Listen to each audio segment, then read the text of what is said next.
प्रभु यीशु मसीह के महान नाम से या अंतिम दिन की सभा में आए हुए सारे लोगों को मैं धन्यवाद देता हूं, और जिन्होंने मुझे यहाँ पर आने में निमंत्रण दिया और अगुवाई की और प्रार्थना में संभाला, सारे परमेश्वर के दासों के लिए मैं प्रभु ईश्वर को धन्यवाद देता हूं और उनकी सेवकाई को आगे प्रभु ले जाने पाए।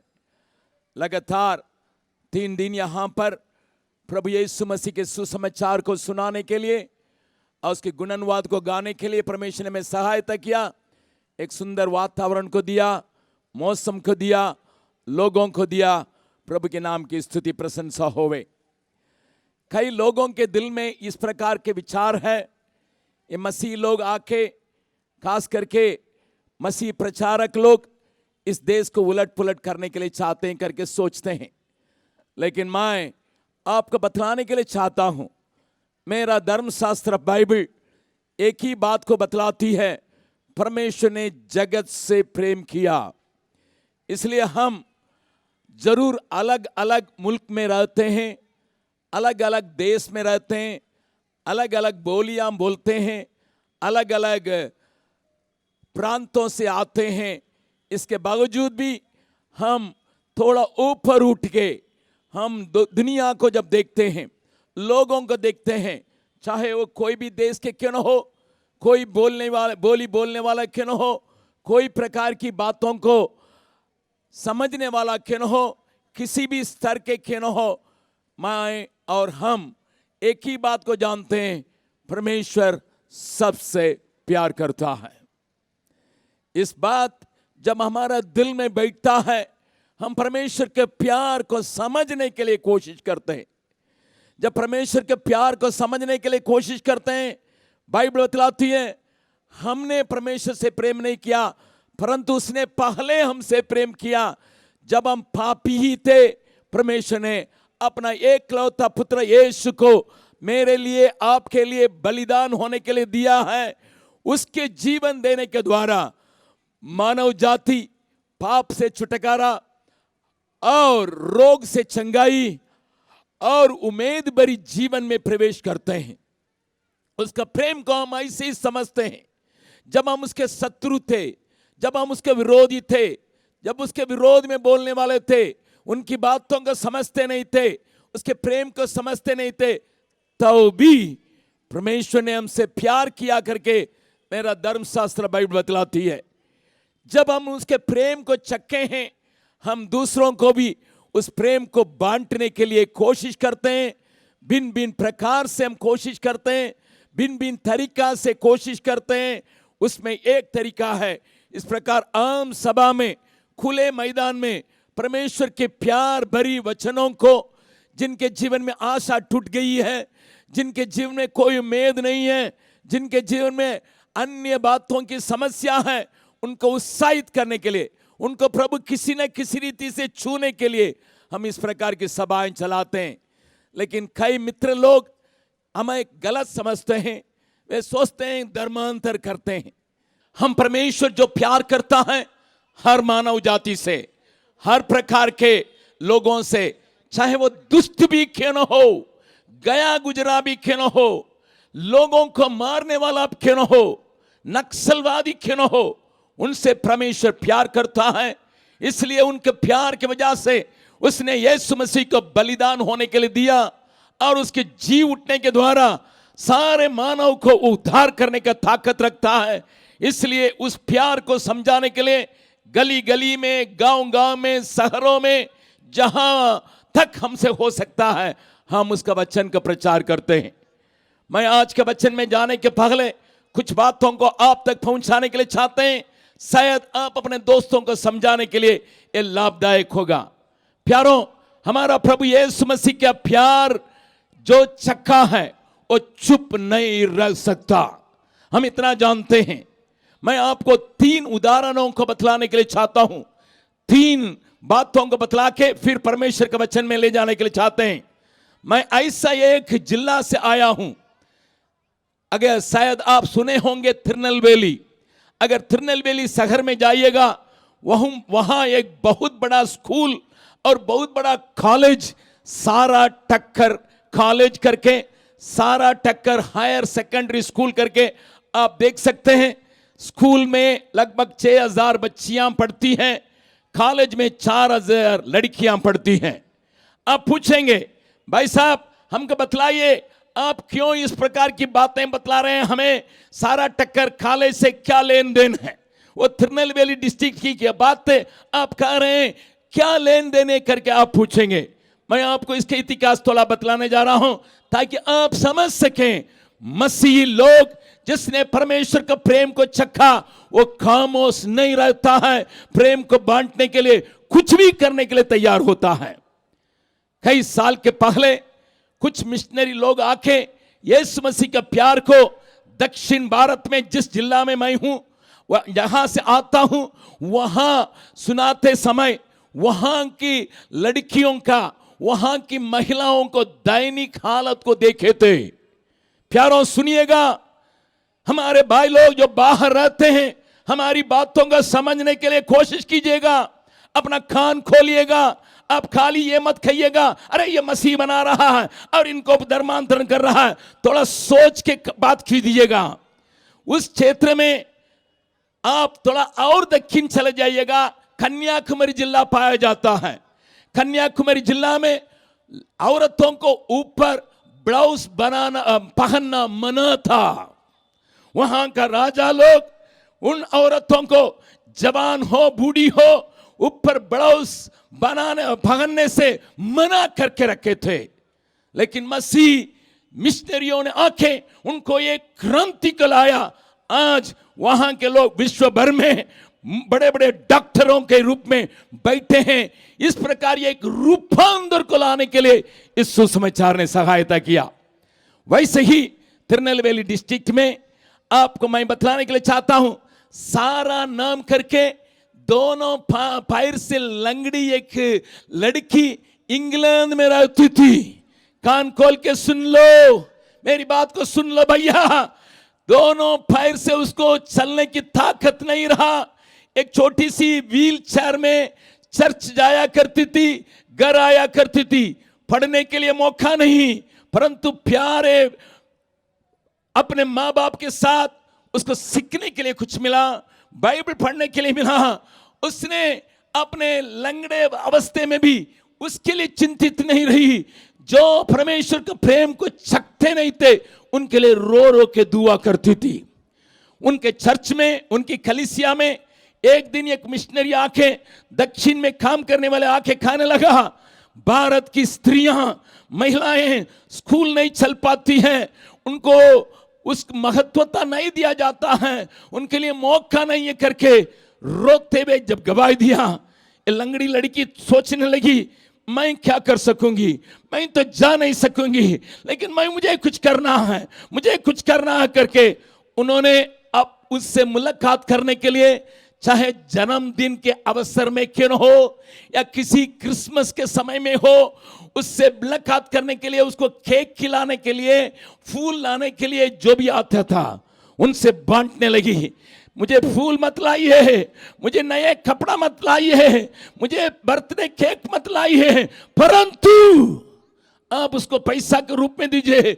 मैं उस दक्षिण भारत की उन लड़कियों के लिए जिनको पढ़ने के लिए मौका नहीं मिला है, उनके लिए मुझे कुछ करने के लिए चाहती हूं करके कुछ दिन में कुछ पैसा इकट्ठा करके इस मिशनरी के हाथ में भेजी और वे मिशनरी वहां स्कूल बनाया।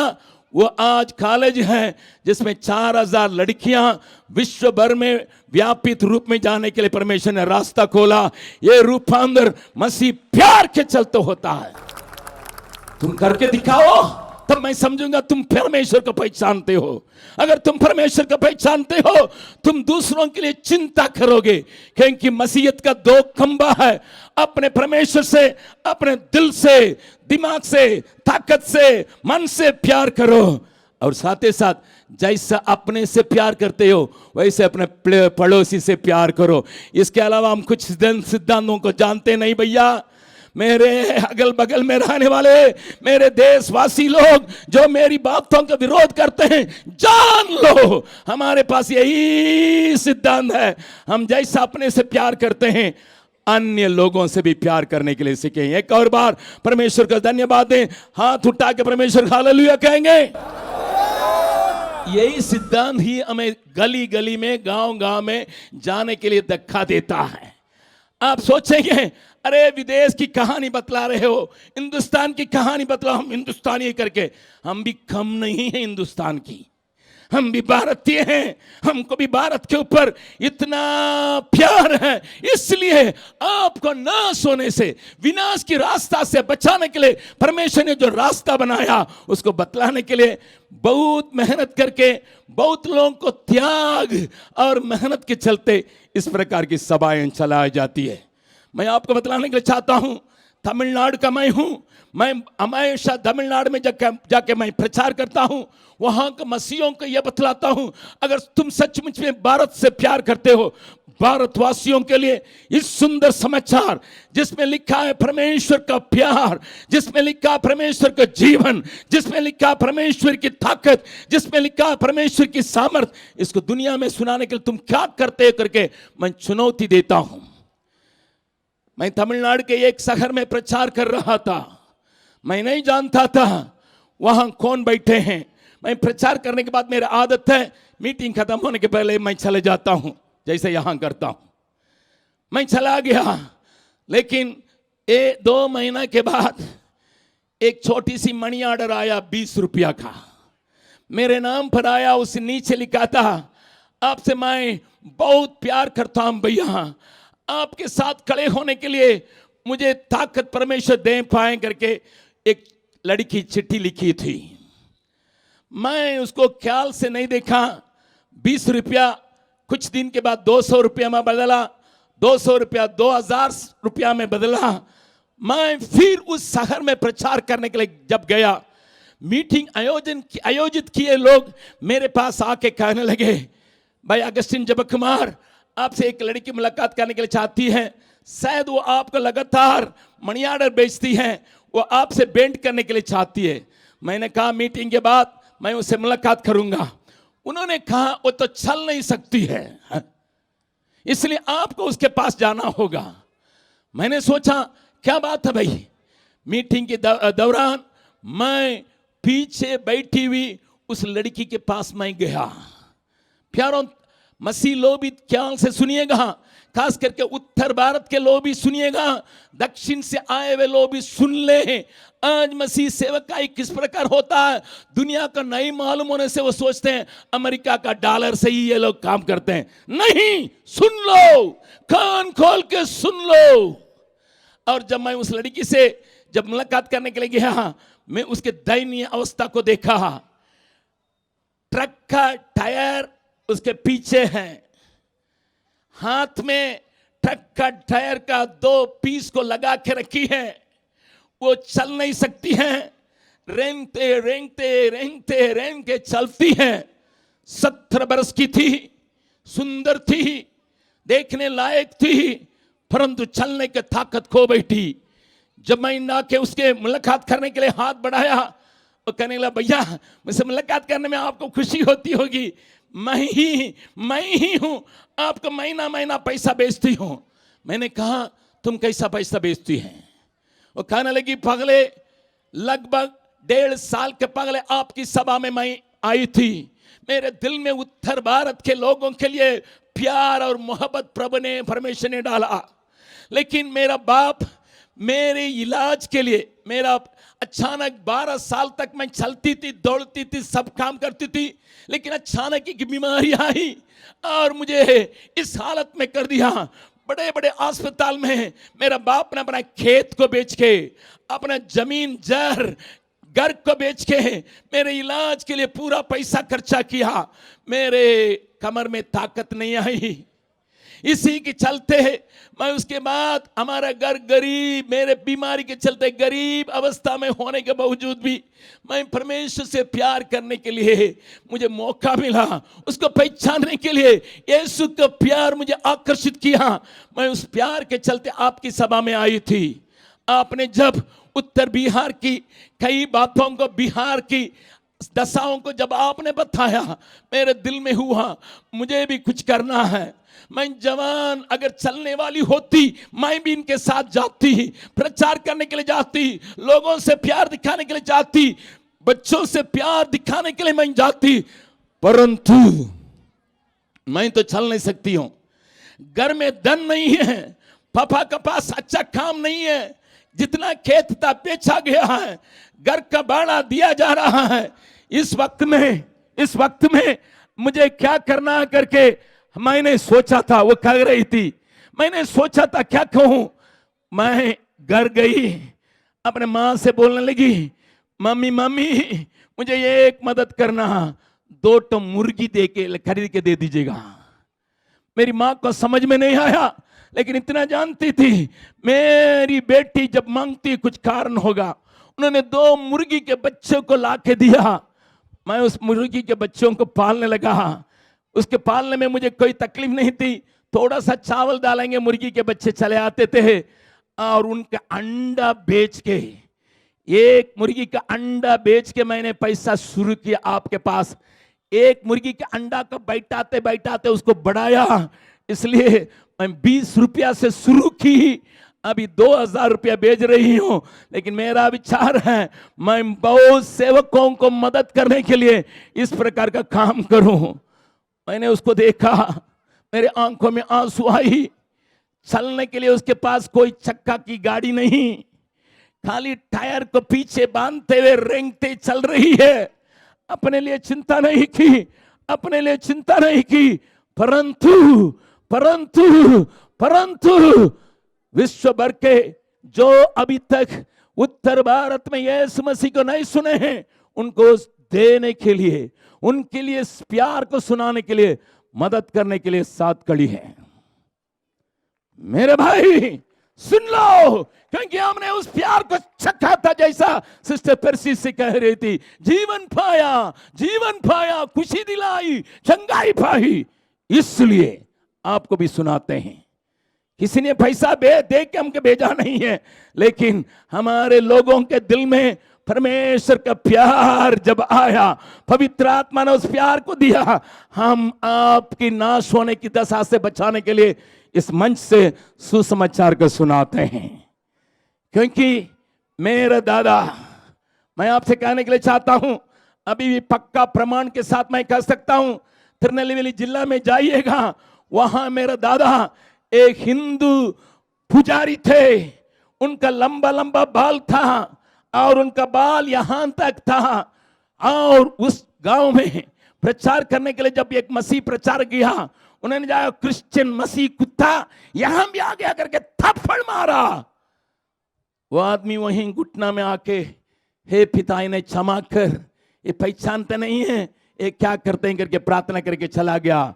खून बह रहा था मुंह से। उन्होंने उससे ख्याल नहीं किया, भगा दिया। 2 हफ्ता के बाद मेरा दादा, मेरे पापा का पापा पागल हो गए। पागल होके घूम रहे थे। घर के लोग इलाज कराए, मंत्र पढ़ाए, तांत्रिक लोग लाए, कुछ भी नहीं हुआ। 2 साल तक पागल के रूप में घूमते रहे। एक दिन अपने पागलपन की वजह से एक पेड़ के तले बैठ के बक बक कर रहे थे। उस समय एक ऊपर ऊंचा और लंबा चौड़ा एक जवान सफेद वस्त्र पहना हुआ उसके सामने खड़ा रहा। उसने पूछा, तुम कौन हो? उसने कहा, मैं यीशु हूं जिसको तुम सताते हो। मैं तुम्हें चंगा करने के लिए आया हूं करके अपना हाथ बढ़ाया। मेरा दादा की पागलापन चली गई और यीशु मसीह का दर्शन पाके वे मसीह होने के चलते उस गांव का नाम अभी यरूशलेम है। पहले पल्लीपत्तू था, लेकिन उसका गांव का नाम अभी, आधा गांव के लोग मसीह को देख लिए, पहचान लिए। उस गांव का नाम है यरूशलेम। प्यारों, ऐसा अनुभव से होके हम लोग गुजरे हैं। आप इस बात को समझें, जो मसीह प्रचार को विरोध करने वाले कोई भी क्यों हो, आपके आसपास के लोगों को सुनाइए। आप कहेंगे, भाई इन बातों को क्यों कहते हैं? पवित्र आत्मा ने मुझे बैठे बैठे बताया, सुनाओ, यहां के लोग जाने हैं। मैं आपको बतलाना चाहता हूं, मैं बिहार की कहानी बतलाने जा रहा हूं। बिहार में एक जगह में मैंने एक मिशनरी दंपति को भेजा। वो बहुत बड़ा कॉन्ट्रैक्टर थे, अपना कॉन्ट्रैक्ट छोड़ के, मद्रास से छोड़ के, इस ऐसे इलाका में जहां रास्ता नहीं, जहां पानी के प्रबंध नहीं, जहां कोई बिजली नहीं, कोई फोन कनेक्शन नहीं, उग्रवादियों से घेरा हुआ एक क्षेत्र में उन दोनों को रखा। एक गांव गली में प्रभु के उस वचन को सुना रहे थे। उस समय मैं आपको बताना चाहता हूं, उसका नाम सांदप्पन था, उनकी पत्नी का नाम एलिजाबेथ था। दोनों वहां गांव में जाके बच्चों से प्यार किए, बड़ों से प्यार किए। एक गांव में कोई सब झोपड़ी है, मंदिर ही केवल मकान के रूप में है। तब वहां उन्होंने प्रचार किया। क्या किया? यीशु मसीह का प्यार इन बच्चों को सुनाया। 75 बच्चे उस गांव में थे, सब इकट्ठे हो गए, उनको वचन सुनाया, गीत सुनाया, प्रेम दिखाया। वो बहन अपना साड़ी को छोटा छोटा टुकड़ा करके खम्मीस बना के इन बच्चों को सुनाया। बहन आई, वहां का गांव का मुखिया आया, कहने लगा, आपने क्या मंत्र पढ़ाया भाई हमारे बच्चों को? अभी लड़ते नहीं है, गाली उनके मुंह से निकलता नहीं है, कदम कदम में गाली देने वाले अभी गाली को भूल गए हैं, दिन रात गाते हैं और नाचते रहते हैं। आप लोग यहीं रह के हमारे बच्चों को सुनाइएगा। उन्होंने कहा, कहां पर? उन्होंने कहा, मंदिर में। मंदिर को ही पाठशाला बनाए, 75 बच्चों को उन्होंने पढ़ाया, गीत सिखाया, यीशु का प्रेम को दिखाया। और वहां का गांव का मुखिया ने सोचा, तब तो मैं अपना जमीन आपको देता हूं, और अपना जमीन एक आधा एकड़ जमीन हम लोगों को देके इसमें आप कुछ कीजिए करके। जब उन्होंने वहां पर एक पाठशाला को, एक आराधनालय को बनाने के लिए जमीन को दिया, मैं उसका फाउंडेशन नेव की पत्थर को डालने के लिए जब गया था, लोग आए हुए थे, बीडीओ आया हुआ था, अधिकारी लोग आए हुए थे, बैंक के लोग आए हुए थे, सारे लोग आए हुए थे। मैं हमेशा बच्चों से ताल्लुक रखता हूं। मैं उन 75 बच्चों में से सब बच्चों का नाम लेने के लिए मैं उनके नजदीक गया। एक बच्चा, पहला बच्चा का मैंने देखा। ध्यान से सुनिएगा, मैं कहानी सुनाने के लिए नहीं आया हूं।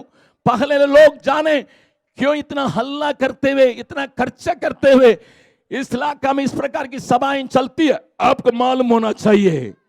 जब मैं पहला बच्चा को हाथ मिलाया, वो मुझे देख के प्रेज द लॉर्ड अंकल बोला। मैं घबरा गया, क्योंकि वो एक मेंढक की नाई बैठा हुआ था। पोलियो से दोनों पांव, दोनों हाथ सुकड़ गया, और उसने मुझे देखा। एक आंख बाहर आ गया था, एक आंख में थोड़ा सा रोशनी था। मैंने उसका हाथ पकड़ के पूछा, तुम्हारा नाम क्या बेटा? उसने कहा, शंभू। मैंने कहा, शंभू? मैंने अपने सेवकों से पूछा, इसका माँ बाप कोई हो तो ले आइएगा। लोग जाके उसकी माँ को ले आए। ये लड़का 9 साल का था। ज्ञान से सुनिए, परमेश्वर का प्यार क्या कर सकता है, कहिएगा, करेंगे, कहिएगा। उसने शंभू नाम का एक खाया। उसकी माँ आई, एक और बच्चे के गोद में ली थी। मैंने उससे पूछा, तुम्हारा बच्चे बेटा का क्या हुआ? उसने कहा, भैया मेरा बेटा तब बहुत अच्छा था 5 साल तक, लेकिन जब 5 साल में उसकी बुखार आया, पोलियो आया, दोनों पैर में ताकत खो दिया, हाथ में भी ताकत खो दिया। मैंने कहा, उसको तो मैं देख रहा हूं, उसके आंख में क्या हुआ? मां बोलने लगी, उसको तो बांग्लादेश आया, यहां बांग्लादेश कहते हैं। आंख में कुछ खराबियां आई। बगल वाला ने कहा, किसी पौधे को दूध को डाल दो, ठीक हो जाएगा। और मैंने जंगली पौधे को तोड़ के उसको दूध को दोनों आंखों में डाला। मेरा बच्चा चिल्ला रहा था, और बगल वाले बोलने लगे, थोड़ा देर तक ऐसा रहेगा, ठीक हो जाएगा। लेकिन थोड़ा देर ऐसा नहीं रहा। एक आंख फुट के बाहर निकल गया और दूसरे आंख में रोशनी चली गई। मैंने उसको अंधा बनाया करके मार हो रही थी। मैंने कहा, अपने सेवक से इस बच्चे को मेरा गाड़ी में रखिएगा। मैं उसको घर में ले गया। उसको घर में ले जाके उसको पोलियो की बातों के लिए इलाज करने के लिए तो अभी खो नहीं सकता है। CMC Christian medical college Vellore से डॉक्टरों के मंगवा के उनको जांच कराया। ध्यान से सुनिए, इस बच्चे के साथ मेरा कोई नाता पोता नहीं है। इस बच्चे के साथ मेरा कोई संबंध नहीं है, लेकिन मैं जब वहां गया तो उस बच्चे को देख के मैं घर ले आया और उसको वेलूर से माहिर डॉक्टरों को लाया। उन्होंने कहा, ब्रदर जबक कुमार, आपको अपने हॉस्पिटल में इसको इलाज करने के लिए ताकत नहीं है, एक काम कीजिए, वेल्लूर भेजिएगा। वेल्लूर में उसको विदा किया गया। 12 बार उसकी हड्डियां तोड़ी गई और ठीक किया गया और वैसाखी के बल पर चलने के लिए उसको ताकत दिया गया।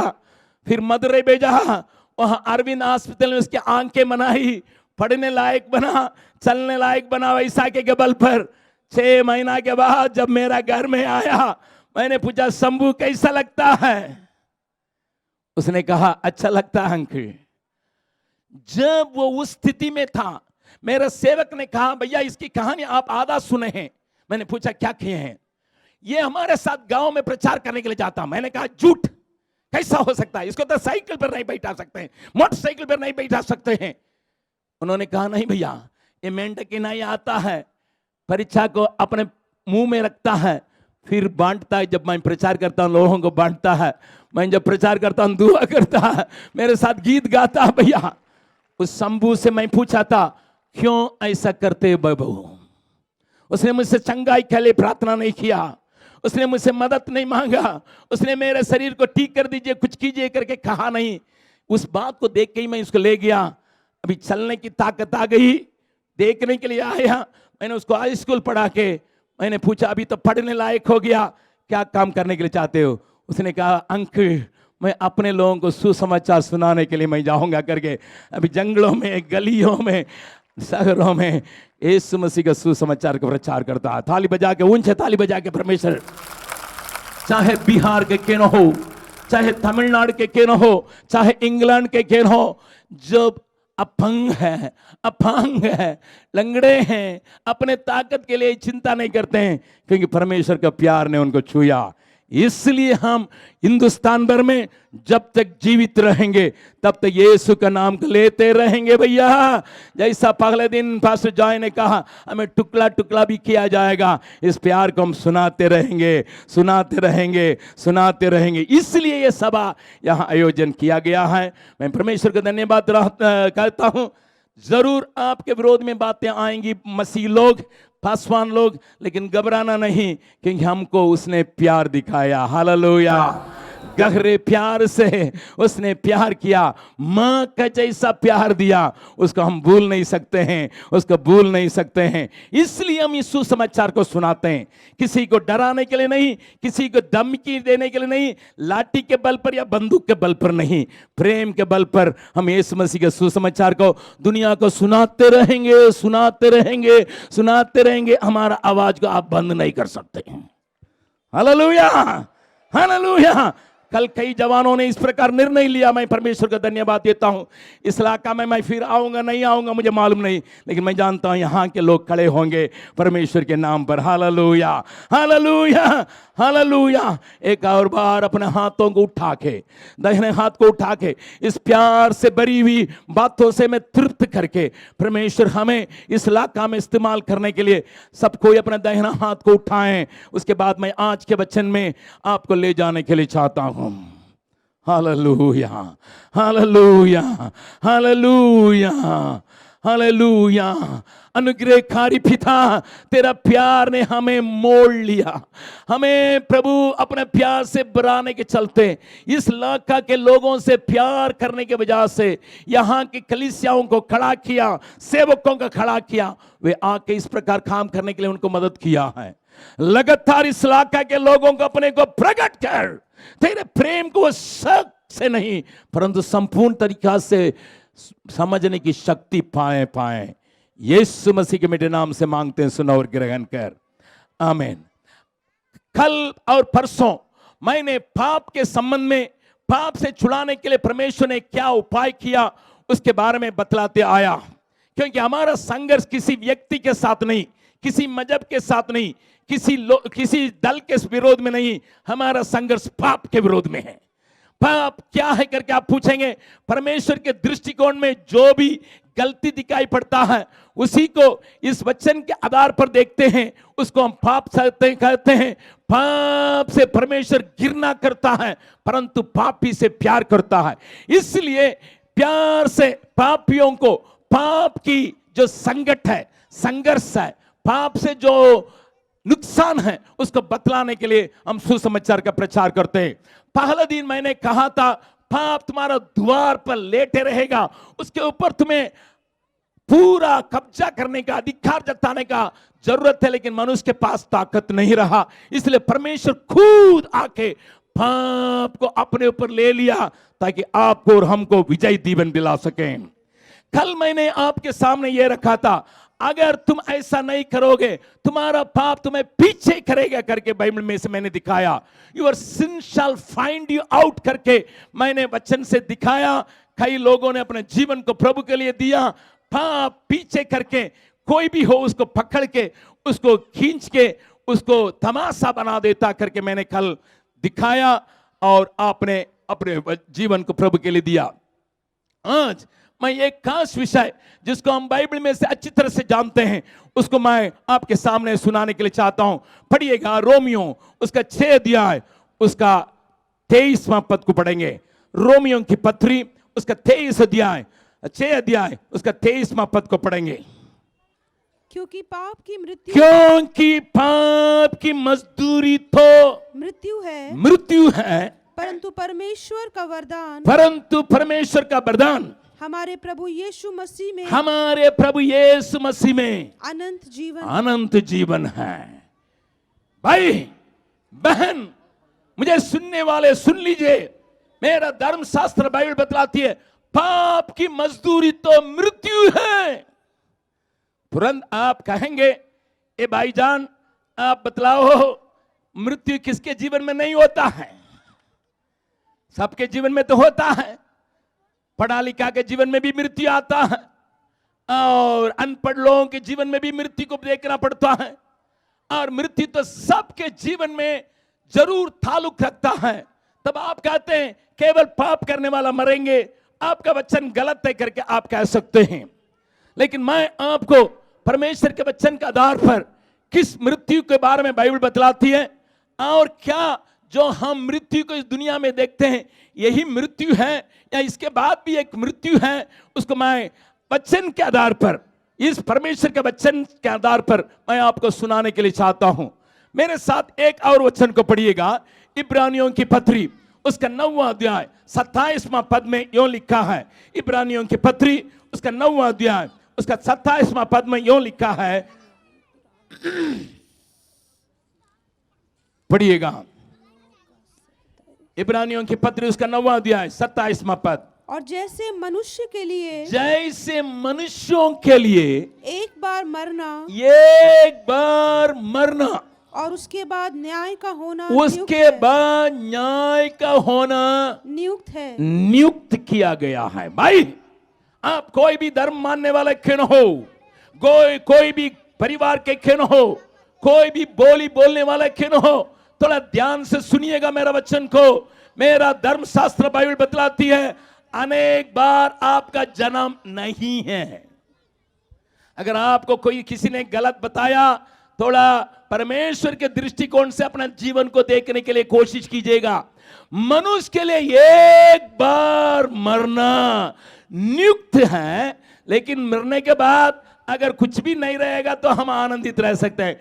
खाओ, पियो, मौज करो, मजाक करो और अनुभव करो, मर तो जाएंगे करके चले जाएंगे। लेकिन मेरा धर्मशास्त्र बाइबल परमेश्वर के विचार को हम तक पहुंचाने वाला, परमेश्वर के वचन को, परमेश्वर की मकसद को हम तक पहुंचाने वाला वचन में यूं लिखा है, उसके बाद न्याय का होना नियुक्त किया गया।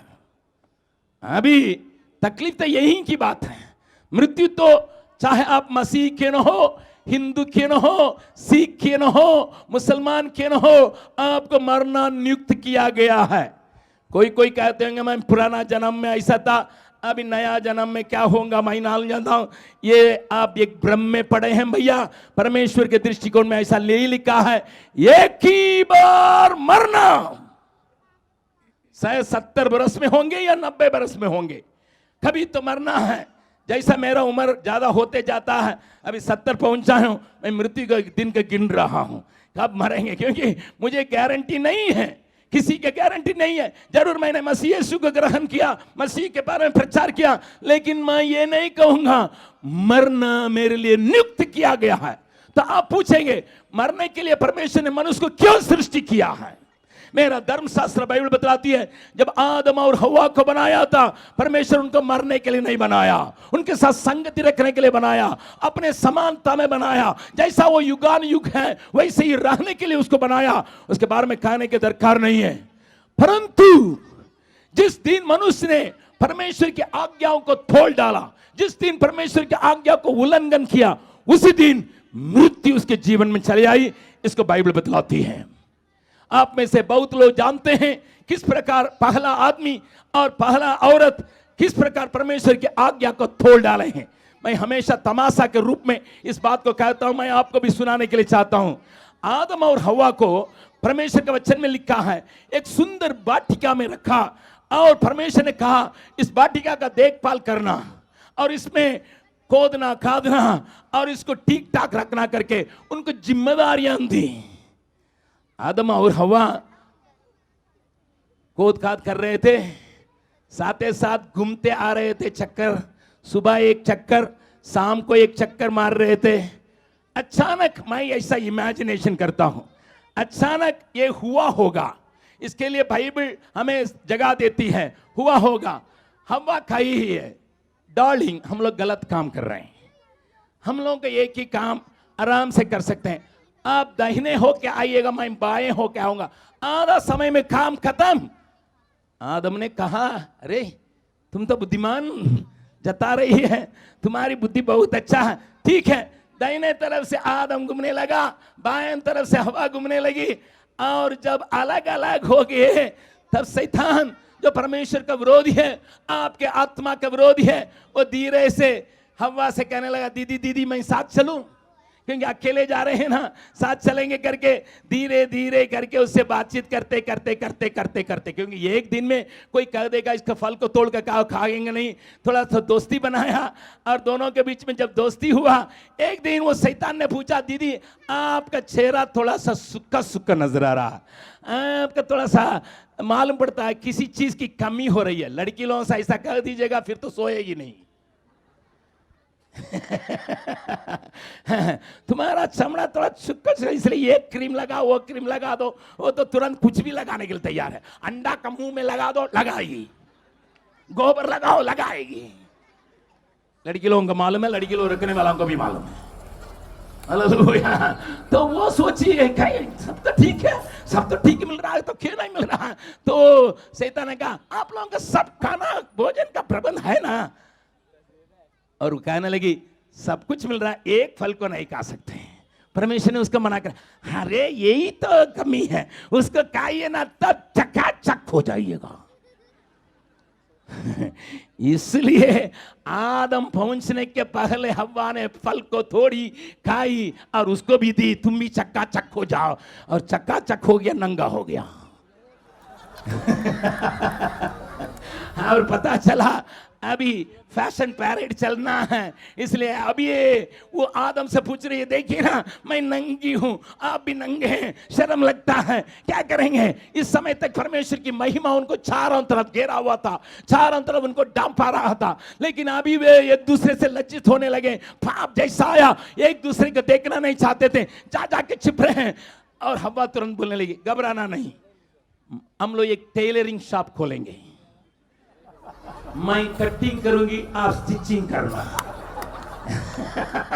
वो पत्ता लेके आई और हव्वा ने कटिंग कराई, आदम ने स्टिचिंग कराया और पहन के देखा अच्छा तो लग रहा है, मैचिंग लग रहा है, green green green green green green green. लेकिन धूप जैसा बड़ा, चलने समय वो भी आवाज रहा चल चल चल। अब आदम कहने लगा अरे भैया ये तो परमेश्वर को हमको पकड़वा ही देगा। अरे कोई कई लड़कियों को मैं देखा हूं यहां पर पायल लगे हैं, पायल अब देख रहे हैं ना, पायल पायल को लगाए हैं। हमारे तमिलनाडु में छोटा लड़की जब होती थी, माँ काम करते करते लड़की कहीं इधर उधर नहीं चले जाती थी, माँ को मालूम होना चाहिए था लड़की कहाँ, इसलिए 1.5 साल में जब चलने लगती है 2.5 साल तक पायल पहनाते थे। चल चल चल, माँ समझती थी ठीक है बेटी नजदीक है, इसी के लिए पायल पहना जाता था। लेकिन आजकल 16 साल की लड़की लिए भी चल चल चल, और लड़का चलता है पीछे, फिर परेशान हो जाती है, अरे अरे अरे अरे अरे क्यों हमको छूछाछ कर रहे हो, अरे तुम ना कहिए चल चल चल। कितने लोग पायल पहने हैं थोड़ा छिपा दीजिएगा। जहाँ पाप घुसता है वहां सारी प्रकार की बातें होती हैं। और प्रभु ने कहा जिस दिन तुम उस फल को खाओगे, जिस दिन मेरी आज्ञाओं को तोड़ोगे, उसी दिन तुम्हारा मृत्यु होगा। अरे मृत्यु का मतलब जुदाई, मृत्यु का मतलब अलगदाई। मेरा संबंध जो तुम्हारे साथ था वो आत्मिक संबंध टूट जाता है। मेरा धर्मशास्त्र बाइबल बतलाती है परमेश्वर आत्मा है, इसलिए उसने आपको मुझको आत्मा को दिया ताकि हम उसके साथ संबंध रख सकें। जैसा हमारे हाथ में एक सेल फोन है, इसमें कोई तार उर नहीं है, लेकिन सैटेलाइट की बातों को यह पकड़ता है। कैसा, यहां भी उसका साधन है, वहां भी उसका साधन है, कनेक्शन हो जाता है। लेकिन अगर यहां उसकी ताकत खत्म हो जाएगी, कितना भी मैं घुमाते रहूंगा कुछ नहीं होगा। मनुष्य परमेश्वर से जुदाई हुआ है, इसी को आत्मिक मृत्यु कहते हैं। इस आत्मिक मृत्यु जब मनुष्य के अंदर आता है, उसके अंदर क्या होता है, क्योंकि परमेश्वर के साथ संबंध नहीं, परमेश्वर की राहों को जानता नहीं है, परमेश्वर के विचार को समझता नहीं है, परमेश्वर से कोई ताल्लुक नहीं, परमेश्वर की शक्ति नहीं मिलती, परमेश्वर की सामर्थ नहीं मिलती, परमेश्वर का ताकत उसको नहीं मिलता, परमेश्वर का प्रेम नहीं मिलता, मनुष्य छटपटाने लगता है। प्यारों, आज आपके जीवन में तड़प है, आप घबराए हुए हैं, अशांत हैं, आशा रहित हैं, कोशिश करते हैं, खूब खाने के लिए कोशिश करते हैं, खाना तृप्त नहीं कर सकता है। क्लब में जाके नाचने के लिए कोशिश करते हैं, लेकिन नाच तृप्त नहीं कर सकता है। सिनेमा हॉल में जाके मौज लेने के लिए कोशिश करते हैं, शराब पी के अपने तृप्त करने के लिए कोशिश करते हैं, लेकिन कनेक्शन टूट गया भैया। तुम घुमाते रहोगे, अपने जीवन को घुमाते रहोगे, अरे कहीं भी जाओगे घुमाते रहोगे, कुछ नहीं होने वाला है। जब तक इसमें जीवन नहीं आएगा तब तक आपका संबंध परमेश्वर से लाखों पूजा भी करे, 1.5 करोड़ लड्डू भी चढ़ाए, कुछ होने वाला नहीं। लोग कहते हैं लड्डू चढ़ाएंगे परमेश्वर काके संबंध बना देगा। क्या परमेश्वर लड्डू का शुगर का पेशेंट है क्या? लोग गलत विचार में मत रहो। इसलिए मनुष्य का हालत खराब, उन सारी बातों को खो बैठा। इसलिए परमेश्वर को खुद एक काम करना पड़ा। पढ़िए सिस्टर, इब्रानियों की पत्री उसका 2 अध्याय, इब्रानियों की पत्री उसका 2 अध्याय में मेरा बाइबल बतलाती है, वहां पर परमेश्वर का वचन साफ हमें इस बात की खबर को सुनाती है। पढ़िएगा इब्रानियों की पत्री उसका 2 अध्याय 14 पद से लेकर पढ़िएगा।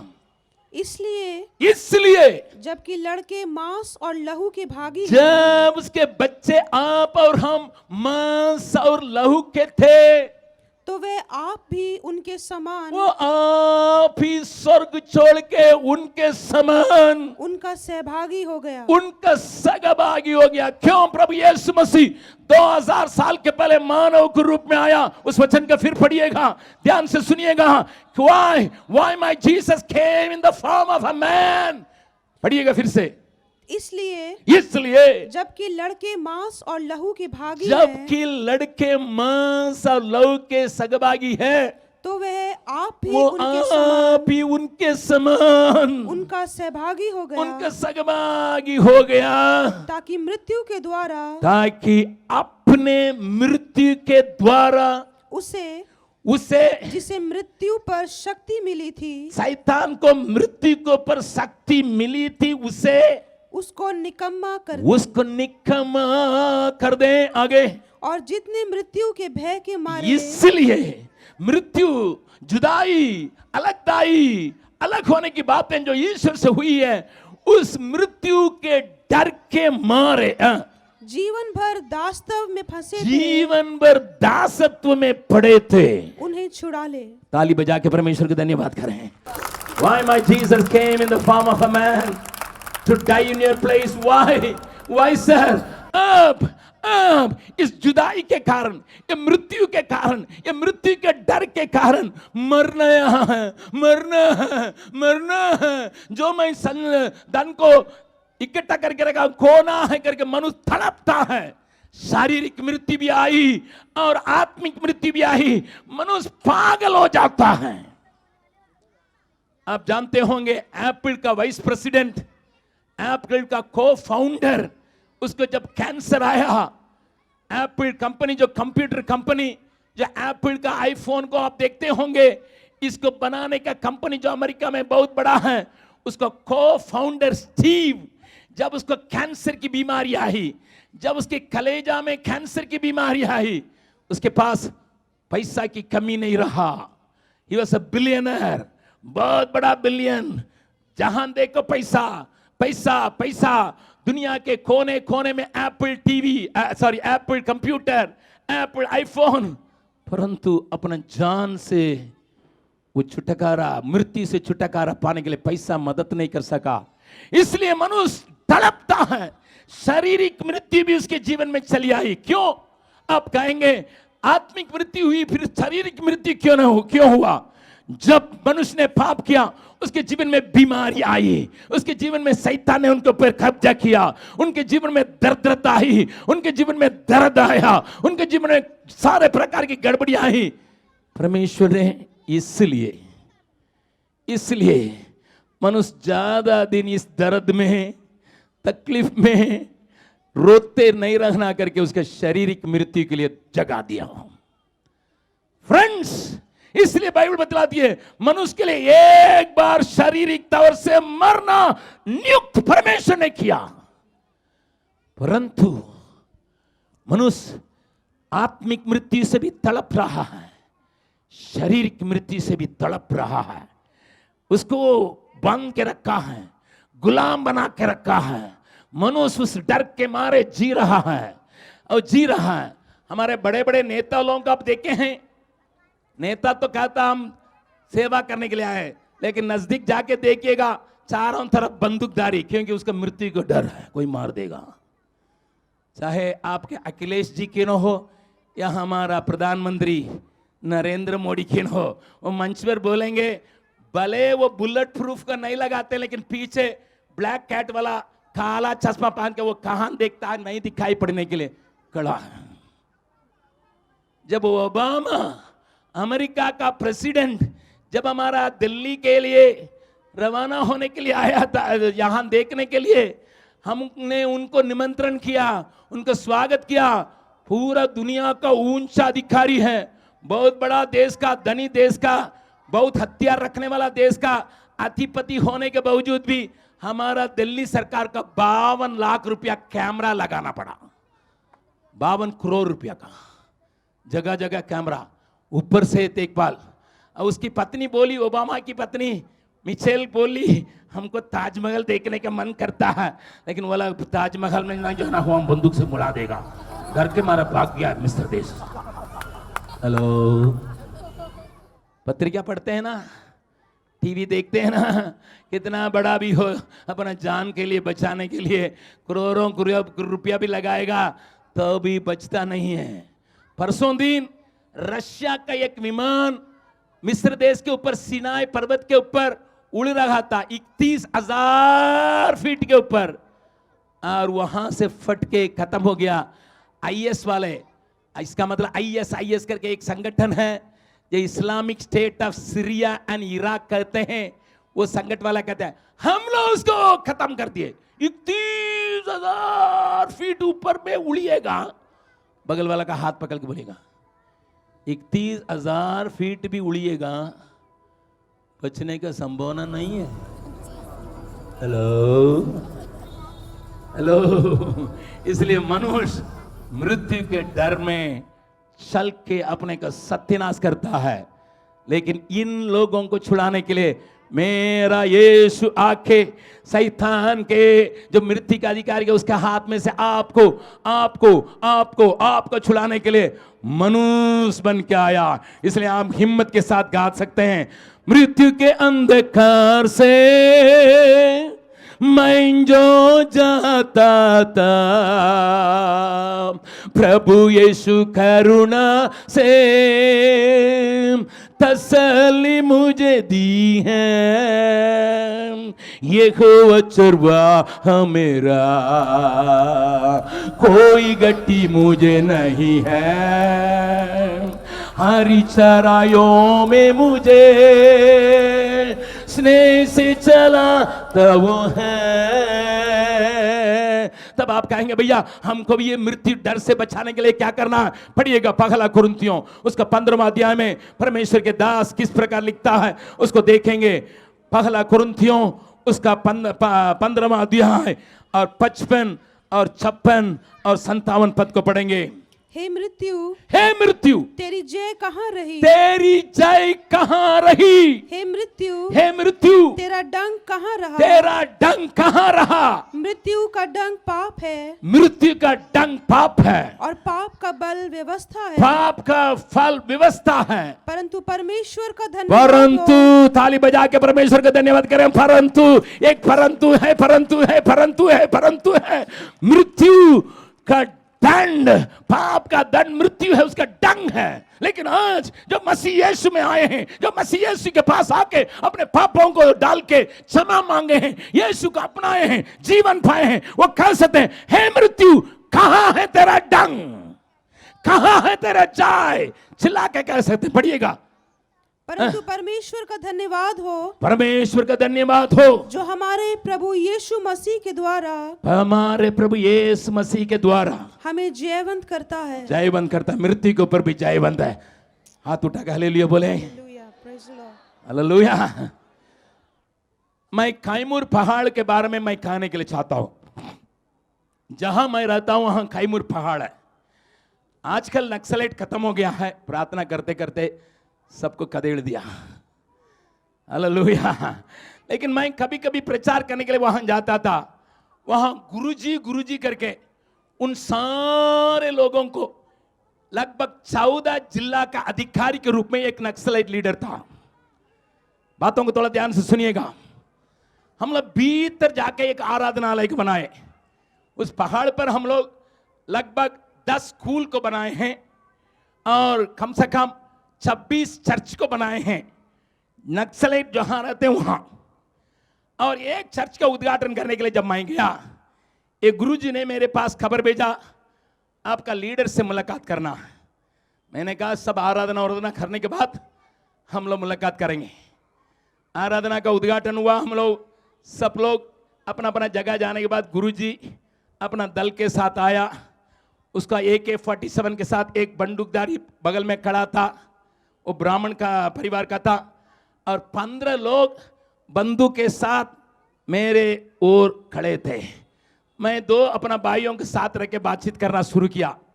ये बहुत बुद्धिमान आदमी है, बहुत बुद्धिमान आदमी है, दुनिया की सारी बातों को जानता है। उसने हमसे लड़ाई करने लगा। तुम लोग, हम लोग देखो सिद्धांत में हम लोग पक्के हैं, हम दुनिया को समाधान करने के लिए हमारे पास बहुत हल है। तुम लोग यीशु मसीह के लोग, पादरी लोग भी धन इकट्ठा करके उसके ऊपर बैठा करके पादरियों की कहानी भी बतला रहा था। हम लोग तो कम्युनिस्टवादी हैं, हम पैसा दे के हम काम करते हैं, लेकिन तुम्हारे पादरी लोग इकट्ठा करके करते हैं। ऐसी कई बातों को मुझसे लड़ते लड़ते लड़ते आधा घंटा बातचीत करने के बाद मैंने कहा सुनो गुरुजी सुनो, तुमको तो जान से डर है लेकिन मुझको जान से डर नहीं है। देखो मैं यहां तुम्हारे साथ बैठा हूं, मेरे पास कोई हथियार नहीं है, मेरे पास जो कुछ है एक कंघी है कभी कभी बाल बनाने के लिए। मैं दुनिया घूमता हूं, 56 देश में जाके घूम के आ चुका हूं, सब जगह मैं प्रचार करता हूं। गली में प्रचार करता हूं, गांव में प्रचार करता हूं, शहर में प्रचार करता हूं, जहां विरोध है वहां भी प्रचार करता हूं। मुझे कोई डर नहीं है। एक कंघी रखे हैं कभी कभी बाल को ठीक करने के लिए ताकि लोग मुझे देख के लायक रहे। लेकिन तुम देखो तुम्हारे पास एक बंदूकधारी AK-47 के साथ और चारों तरफ 15 लोग बंदूक को लेके कब क्या होगा करके खड़ा है। तुमको जान के इतना खतरा है। मैंने कहा मैं यीशु मसीह को ग्रहण करने चलते मृत्यु से मुझे कोई डर नहीं है, क्योंकि मेरा यीशु ने मुझे जयवंत से भी बढ़कर जयवंत बनाया है। हालेलुया। आज हम चिल्ला के कह सकते हैं, हे मृत्यु कहाँ है तेरा डंक, हे मृत्यु अधोलोक कहाँ है तेरा जय करके मैं कह सकता हूं। तुम तो घर भी नहीं जा पाते हो, तुम तो अच्छा नागरिक नहीं हो, तुम तो अपना अच्छा बाप नहीं है, तुम तो अच्छा पति नहीं है। वो फटक फटक रोने लगा। और मुझे मालूम नहीं था उसका बच्चा होके 1.5 साल हुआ है, अभी तक अपना लड़का को देखा ही नहीं। 2 लड़की के बाद एक लड़का हुआ, 1.5 साल घर गया ही नहीं है। मुझे मालूम नहीं था, मैं ऐसे ही बोला था, भविष्यवाणी हो गया। वो घबराने लगा और रोने लगा, और उसका बंदूकधारी, उसका अंग सेवक, अंग रक्षक कह रहा था, अरे चलो चलो या तुम्हें मसीह बना देगा। उसने क्या कहा मालूम है? बना देगा नहीं, बना दिया है। अभी बपतिस्मा लिया मेरे हाथ से। Hallelujah hallelujah. और जब समय आया उसको मैंने उत्साहित किया पुलिस में जाके सरेंडर करने के लिए। उसको एनकाउंटर करने समय यहां गोलियां लगी, यहां गोलियां लगी। अभी भी वो प्रभु यीशु मसीह में स्थिर रहा, जेल में गया और जज के पास खड़ा रहा। झारखंड में उसको पकड़ा गया और जज के सामने खड़ा रहा, और जज से कहने लगा, साहब पहले मैं मूर्ख था, मैं सब कुछ कर रहा, लेकिन अभी बुद्धिमान हो गया, क्योंकि यीशु मसीह मेरे जीवन में आया, परिवर्तन हो गया। मैं अभी बंदूक उठाने वाला को कहता हूं मत उठाओ, बाइबल उठाओ कहता हूं। तो जज ने कहा, अगर तुम्हारे अंदर परिवर्तन हो गया, मैं तुम्हें विदा करता हूं। उसको झारखंड सरकार ने बोकारो में एक अच्छा बना हुआ घर भी दिया है और उसको सारी सुविधाएं दी है। और बीते महीना मुझसे आकर मुलाकात करके कहने लगा, भैया आपने मेरे जीवन को बचा लिया, मैं नहीं बचाया, यीशु मसीह ने। Hallelujah hallelujah hallelujah hallelujah hallelujah hallelujah. आगे देखिएगा, कमन सी भैया, मेरी बहन, मेरी माँ, मेरे बच्चे, हाथ जोड़ के मैं कहता हूं, जो यीशु मसीह में है उसका मृत्यु का डर नहीं है।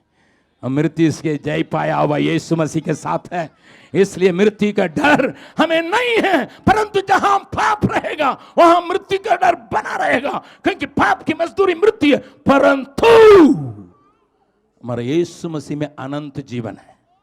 तो आप में से कोई एक प्रकार प्रश्न पूछेंगे, पढ़िएगा यूहन्ना रचित सुसमाचार, यूहन्ना रचित सुसमाचार उसका 11वां अध्याय, यूहन्ना रचित सुसमाचार उसका 11वां अध्याय में से यीशु मसीह के एक वचन को मैं आपको सुनाने के लिए चाहता हूं। यूहन्ना रचित सुसमाचार 11वां अध्याय, उसमें से 2 वचन को पढ़ेंगे। 25वां पद को पढ़िएगा, 25 और 26। यीशु ने उससे कहा, यीशु ने उससे कहा, पुनरुत्थान और जीवन पुनरुत्थान और जीवन मैं ही हूँ। मैं ही हूं।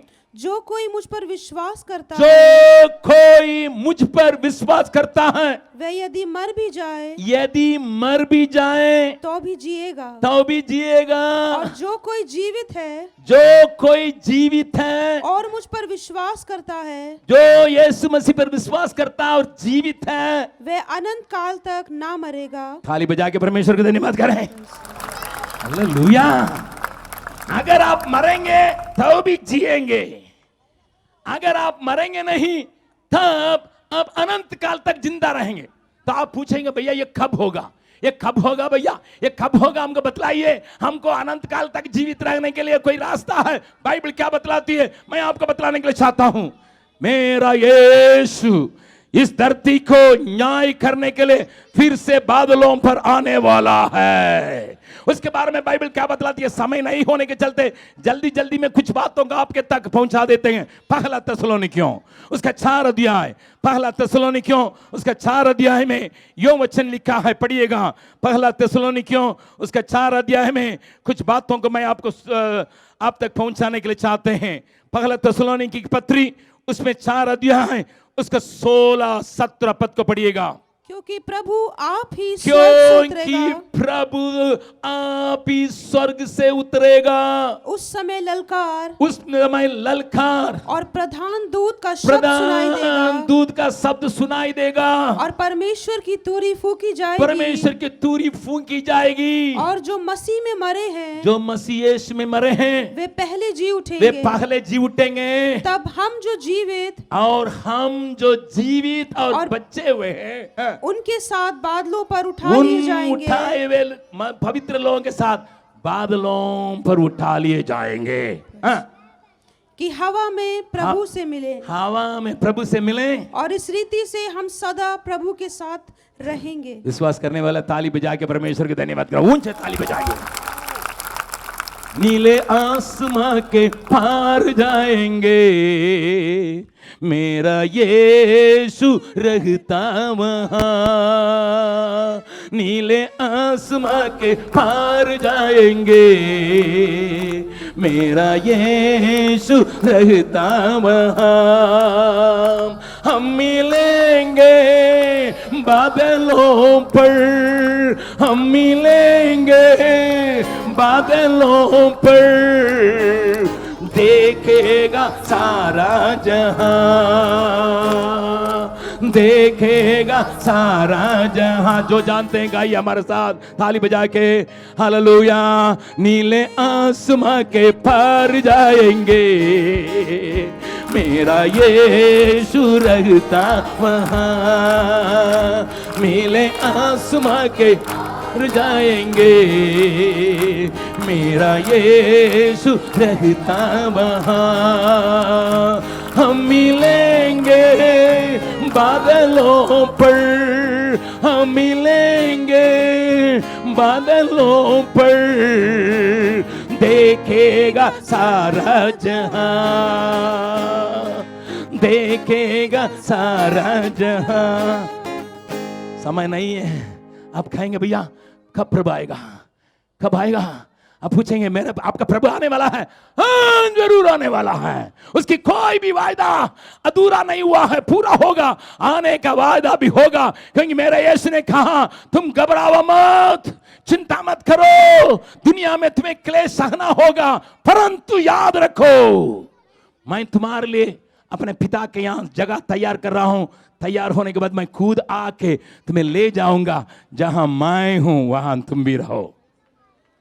ये उसी दिन पता चलेगा जो यीशु मसीह को अनुकरण किए हैं जो यीशु मसीह को लात मारे हैं उनके बीच में फर्क।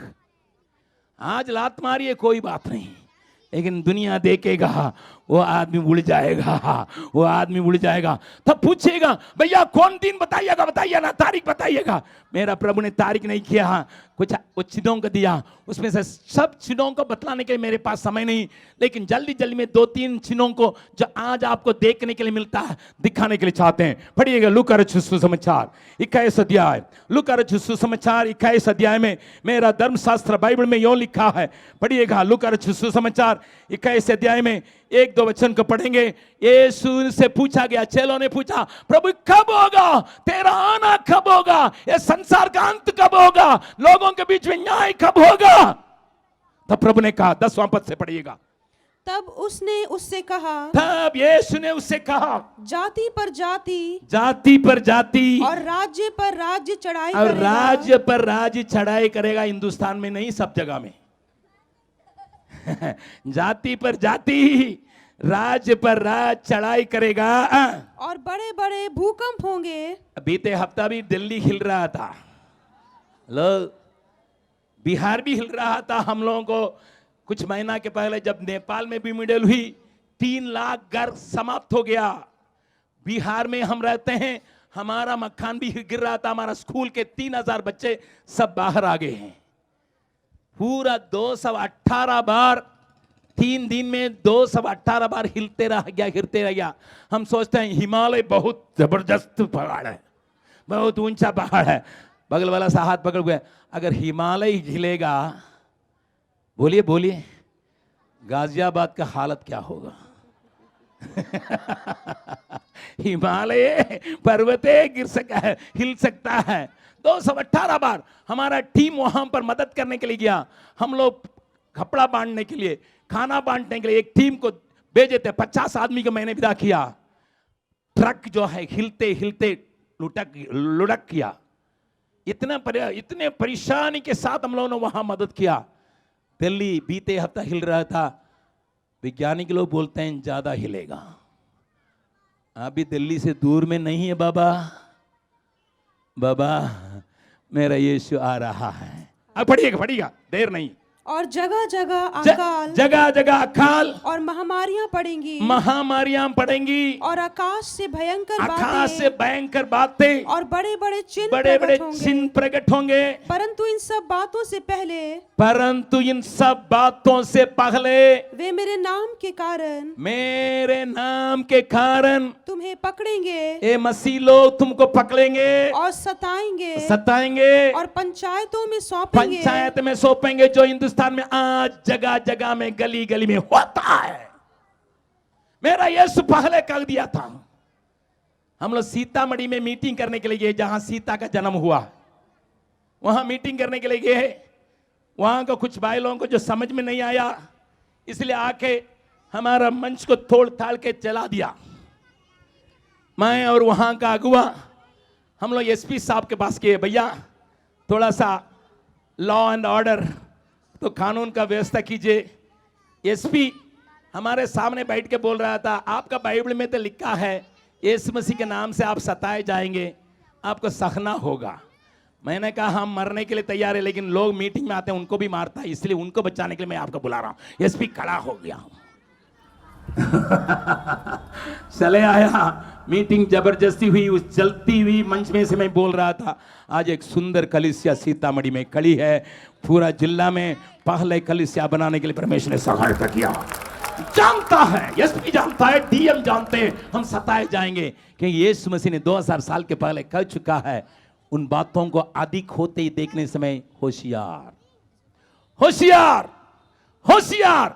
बाइबल क्या बतलाती है, पढ़िएगा और 25 पद से पढ़िएगा। सब पढ़ने के लिए समय नहीं है। 25वां पद से, सूरज और चांद और तारों में चिन्ह दिखाई देंगे और पृथ्वी पर देश देश के लोगों में संकट होगा, क्योंकि वे समुद्र के गरजने में और लहरों के कोलाहल से घबरा जाएंगे, भय के कारण और संसार में आने वाली घटनाओं की बाट देखते देते लोगों के जी में जी ना रहेगा। इंग्लिश बाइबल में लिखा हार्ट फेलियर हो जाएगा, दिल का दौरान खत्म।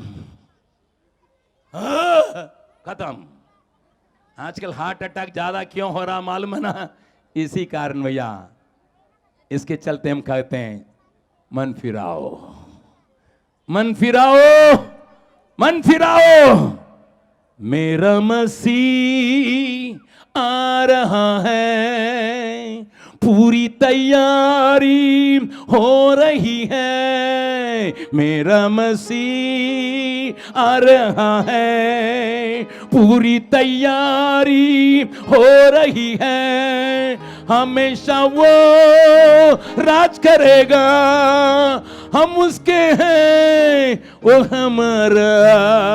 हम सियोन के मुसाफिर हैं, गम से भरी दुनिया में हैं। जाएंगे हम उस जहां में, रहेंगे हम यीशु के साथ।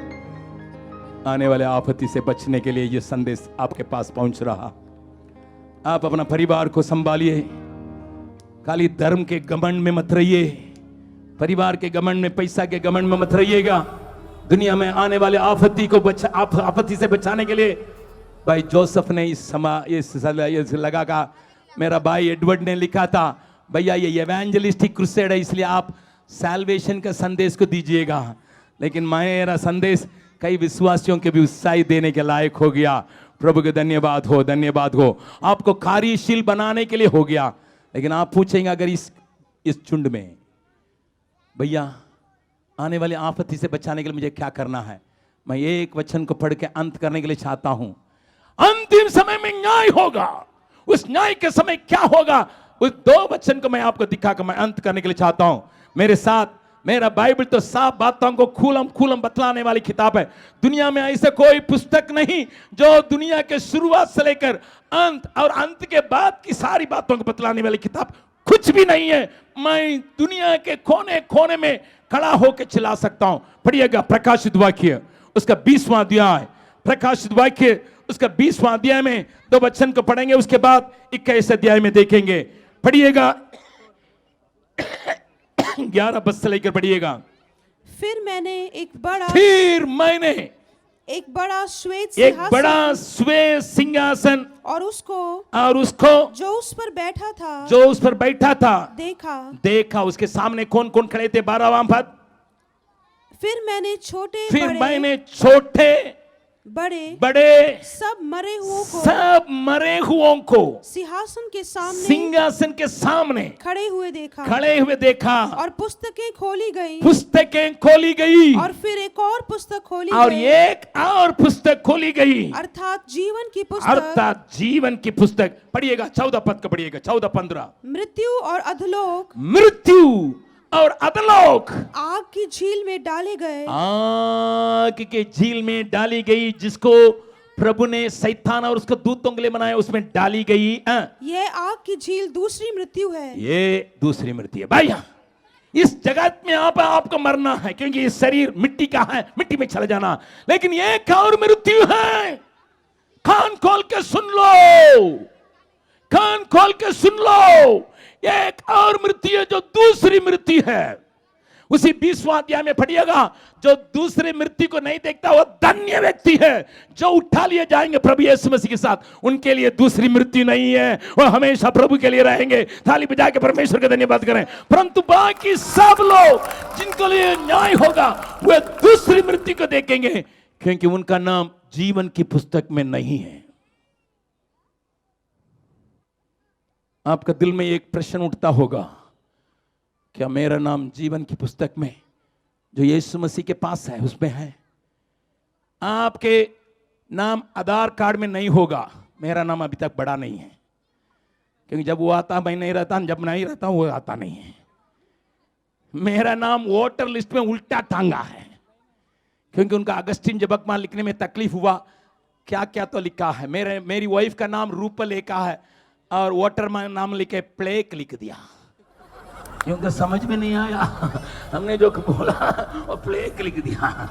यहाँ उल्टा नाम पढ़ सकता है, लेकिन वोट डालते हैं हम लोग। हेलो, आधार कार्ड तो है ही नहीं। हालेलुया। परंतु मैं जानता हूं जीवन के पुस्तक में मेरा नाम यीशु ने लिखा, इसलिए मुझे कोई डर नहीं, क्योंकि बाइबल बतलाती है किसके लिए वो डर का चिन्ह है। जब न्याय का दिन किसके लिए? पढ़िएगा 21 अध्याय। कान खोल के सुन लें, 7-8 पद को पढ़ेंगे। प्रकाशित वाक्य उसका 21 अध्याय 7 और 8 पद को पढ़ेंगे। जो जय पाए वही इन वस्तुओं का वारिस होगा और मैं उसका परमेश्वर होऊंगा। परमेश्वर कहता मैं उनका परमेश्वर होऊंगा और वह मेरे पुत्र होगा। वे मेरे पुत्र होंगे। परंतु डरपोकों, सुनिए, परंतु डरपोकों और अविश्वासियों और घिनौनों और हत्यारों और व्यभिचारियों और टोनों और मूर्ति पूजा करने वाले और सब झूठों का भाग उस झील में मिलेगा जो आग और गंधक से जलती रहती है। गाजियाबाद के लोग, ये ब्लेसिंग गाजियाबाद इसलिए आपको रखा गया है, आपको गंदगी और आग से जलते रहने वाली, न बुझने वाली उस आग में पड़ना नहीं, उस नरक की संतान आप होना नहीं, आप उस दूसरी मृत्यु को देखना नहीं है। भले एक मृत्यु को देखेंगे, लेकिन उठा लिए जाएंगे यीशु मसीह आने समय। अगर आप मरेंगे नहीं यीशु मसीह आने के समय, अब बदल जाएंगे, नीले आसमान के पार हो जाएंगे यीशु के संग रहने के लिए। लेकिन उन्हीं के लिए वो रखा गया है जिनका नाम जीवन की पुस्तक में है। इस संध्या के समय में अगर आपका नाम भले आपके सरकार के आंकड़ा में ना हो, कोई बात नहीं। आपके परिवार की हिस्सा में आपका नाम आपका बाप ने नहीं चढ़ाया गुस्सा के चलते, कोई बात नहीं। आपकी मम्मी का जो गहना है आपको मिलना है, नहीं मिल रहा है क्योंकि बैंक में लिख कर रख दी मेरी बेटी को देना नहीं, कोई बात नहीं। लेकिन जीवन के पुस्तक में आपका नाम लिखना जरूरी है। उसके लिए एक ही काम है, अपने को दो, दिल खोलो। हे प्रभु, मैं पराये देवताओं के बीच में जिससे तू घृणा करता उसके पीछे चला गया। मैं अभी सच्चे परमेश्वर के पीछे चलने के लिए अपने पापों को छोड़ के क्षमा मांगते हुए, यीशु मसीह का लहू जो सब पापों को शुद्ध कर सकता है, उसमें देते हुए, पवित्र आत्मा का मोहर पाते हुए तेरे राहों पर चलने के लिए निर्णय लेता हूं करके कहेंगे। मेरा बाइबल धर्मशास्त्र आपको वचन देता है, वायदा करता है, तुम दूसरी मृत्यु को नहीं देखोगे। पाप की मजदूरी तो मृत्यु है, परंतु मसीह में आपके लिए अनंत जीवन है।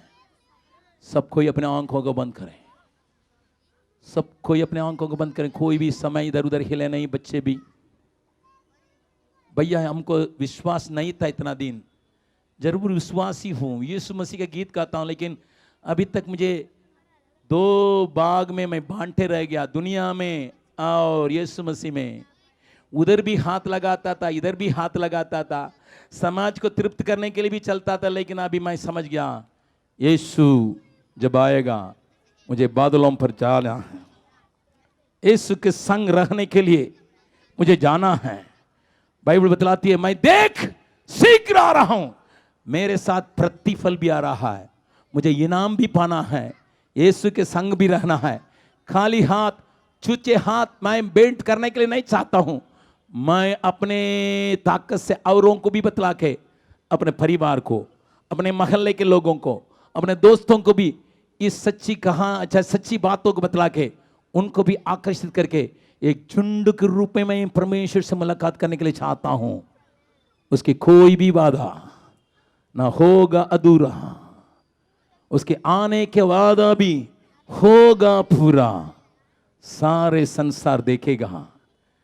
मेरे लिए प्रार्थना कीजिए, यीशु आने समय संसार मुझे खींचना नहीं, चिंता मुझे फंसा के नहीं रखना है, मेरा पाप मुझे बांध के नहीं रखना है, शैतान मुझे बांध के नहीं रखना है।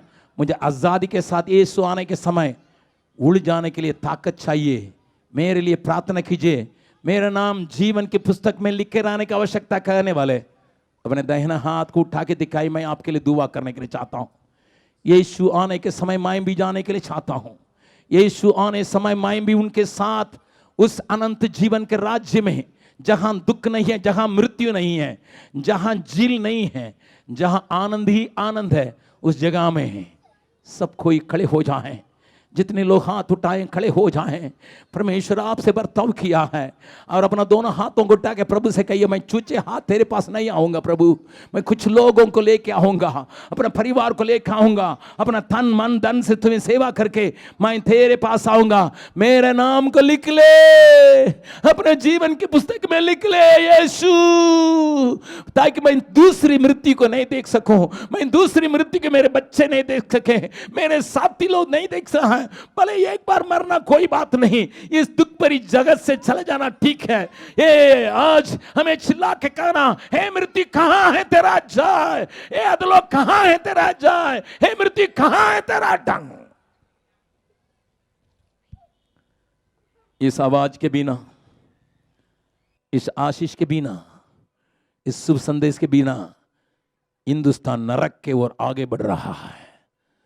नदी नाले पहाड़ को तलाश में है, सोचता है वहां दर्शन मिल जाएगा, यहां दर्शन मिल जाएगा, लेकिन तुम्हारे पास एक शुभ संदेश है। तुम्हारे हाथों में परमेश्वर ने लिख कर दिया। इन 3 दिनों में मैंने आपके कानों में लगाया, जाइए इस संदेश को परिवार को सुनाइए, मोहल्ले वालों को सुनाइए, साथियों को सुनाइए, चाहे वो कोई भी मजहब के क्यों हो, क्योंकि उनका भी उदार होना है, उदार होना है। परमेश्वर आपको उस प्रकार की सुविधा देने के लिए अपने हाथ को नीचे कर लिएगा। मैंने एक लड़की को, जिसको उसकी मां दूसरा दिन कूड़ा खाना में फेंक दी, उसको उठाकर अपना लड़की बनाया। उसकी मां दूसरा दिन उसको फेंक दी, बहुत सुंदर छोटी थी, बड़ी सुंदर थी। मैं और पत्नी उसको लेके अपनाया, उसका ऑलिव नाम रखा। बड़ी बुद्धिमान थी, बहुत सुंदर बोलती थी, 5 भाषा बोल सकती थी 3 उम्र में। हिंदी बोलती थी, अंग्रेजी बोलती थी, तमिल बोलती थी, भोजपुरी बोलती थी। उससे पूछने से कहती थी मैं गुंगो लोगों का भाषा भी बोलता हूँ, क्योंकि मेरे घर में एक गुंगा भी था। उससे इशारा से अंडा का पोच कैसा बनाना 5 भाषा बोलती हैं करके कहती थी। उसके पिक्चर को 1.5 साल की उम्र में हमने एक कैलेंडर में छपवाया। उस कैलेंडर को देख के एक हत्या करने के लिए जो जा रहा था, आत्महत्या करने के लिए, वो मन फिर आया। उसकी मुस्कुराहट इतना अच्छा था, सुनिए। लेकिन उसकी मां जब वो गर्भवती थी, इस बच्चे को नहीं चाहती थी, क्योंकि गलत ढंग से पैदा हुआ था, इसलिए बहुत गोलियां खाई। उस गोली के असर के चलते 7 उम्र में उसको कैंसर आया, बोन कैंसर। हम लोगों को मालूम नहीं था। बोन कैंसर में बहुत पीड़ित होके मेरे गोदी में रही है। अपने मरने के 4 दिन के पहले मेरी पत्नी को डायबिटीज के चलते कभी कभी फुंसी जैसा पैर में कुछ जख्म आ जाता था। परेशान थी, 4 साल बहुत परेशान थी, बहुत परेशान थी। लेकिन मेरी बेटी अपने मरने के 7 साल मेरी पत्नी इस प्रकार परेशान थी। मेरी बेटी गोद में बैठी थी, 7 साल की थी। उसने अपने मम्मी को बुलाया, मम्मी आइए, यीशु मसीह कहता है आगे आप इस बात से परेशान नहीं होंगे।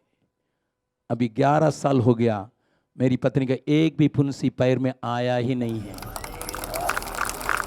एक भविष्यवाणी करने वाली बनी थी, मेरी गोद में बैठी थी। लेकिन मरने के कुछ क्षणों के पहले मुझसे कहती थी, पापा मुझे आपका गोदी अच्छा नहीं लगता है। मैंने कहा सही बेटा, सही है, क्योंकि दर्द के मारे, बोन कैंसर में बहुत दर्द होता है। लेकिन वो कहने लगी, मेरे नाम जीवन के पुस्तक में लिखा पापा, सोना के रंग में देख रही हूं, ऑलिव मैग्डलिन। मैं यीशु मसीह के पास चले जाऊंगी, कह के चली गई। एक 7 साल की लड़की को एक उम्मीद है, एक निश्चयता है, मेरा नाम जीवन के पुस्तक में है। आपके दिल में यह निश्चयता अगर रहेगा, अगर आपके विरोध में कोई बंदूक भी लगाएंगे, डर नहीं है। कई बार मेरे सीने पे लोगों ने बंदूक लगाया, मैं मार नहीं सका, या मुझे भी डर नहीं लगता। बंदूकों से मैं कभी डरा नहीं, कारण मुझे एक उम्मीद है, मेरा यीशु जिंदा है, इसलिए मैं भी जिंदा हूं। अगर मर भी जाऊंगा, उसके संग रहने के लिए उसने वायदा किया। मेरा यीशु आने वाला है। आइए हम अभी दोनों हाथों को उठा के प्रभु से कहेंगे, हे प्रभु जल्दी आ, हे प्रभु जल्दी आ।